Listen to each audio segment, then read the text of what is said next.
पानी के बदले मौत। मित्रों, मेरा नाम गजेंद्र प्रजापति है।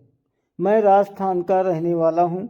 मैं आज जो आपको किस्सा सुनाने जा रहा हूँ वो आज से 10 साल पहले मेरे साथ घटी। दोस्तों, आपने सुना होगा कि रात को पानी पास रखकर सोना चाहिए। ये मेरी कहानी पानी पर आधारित है।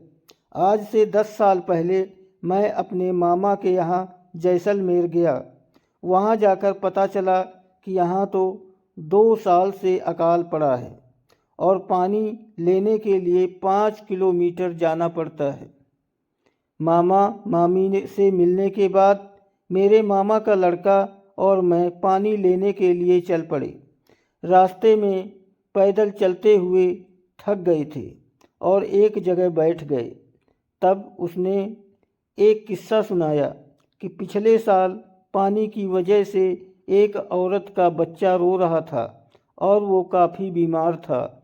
इसलिए वो पानी मांगने हमारे गांव में आई, लेकिन उसको किसी ने पानी नहीं दिया।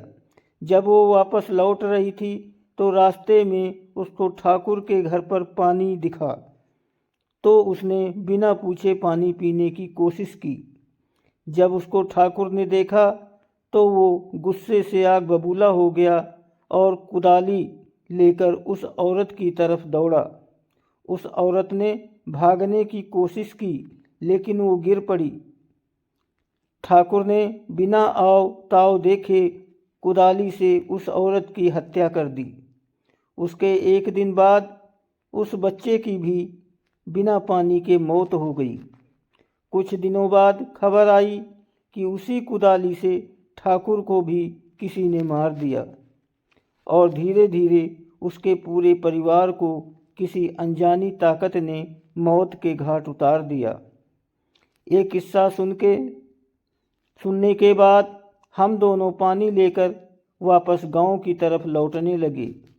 हल्का हल्का अंधेरा हो चुका था। अचानक हमारे सामने एक बच्चा आया और पानी मांगने लगा, लेकिन इतनी दूर से पानी लाने के कारण हमने उसे मना कर दिया। घर पहुंचकर मैंने खाना खाया और पेड़ के नीचे पलंग पर सो गया। अचानक रात को वही बच्चा मेरे सामने आया और पानी मांगने लगा। मैंने ध्यान नहीं दिया और गुस्से से उसे कहा कि चले जाओ, और मेरे सामने वो औरत दिखाई दी। अचानक मैं उठ गया और देखा वहाँ कोई नहीं था। मैंने सोचा कोई सपना आया होगा। फिर रात को 2 बजे के आसपास मैं पेशाब करने के लिए खुले मैदान की तरफ गया और मुझे पानी शब्द सुने। मैंने सोचा मामी होगी। फिर मैं वापस पलंग की तरफ लौटा ही था कि अचानक फिर पानी शब्द सुनाई दिया। अब मैं गुस्से से आग बबूला हो गया और कहा, कौन है, सामने आओ, अभी पानी देता हूँ।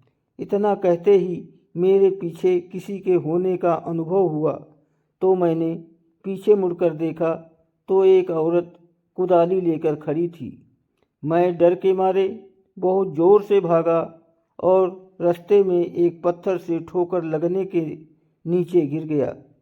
उसके बाद जो हुआ वो चमत्कार से कम नहीं था।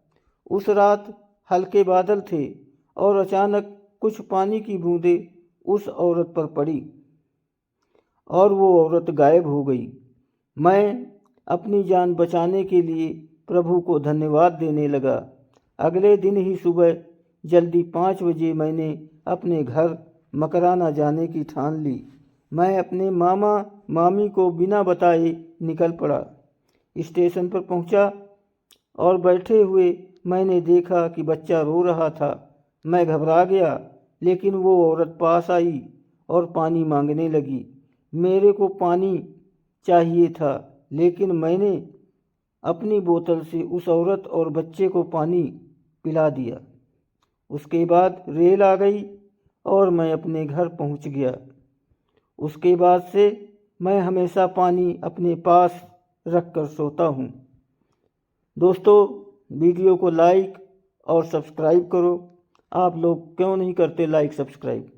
आप जैसी कहानी कहोगे वैसे लाऊंगा। आप कमेंट लिखो, हम मैं वैसी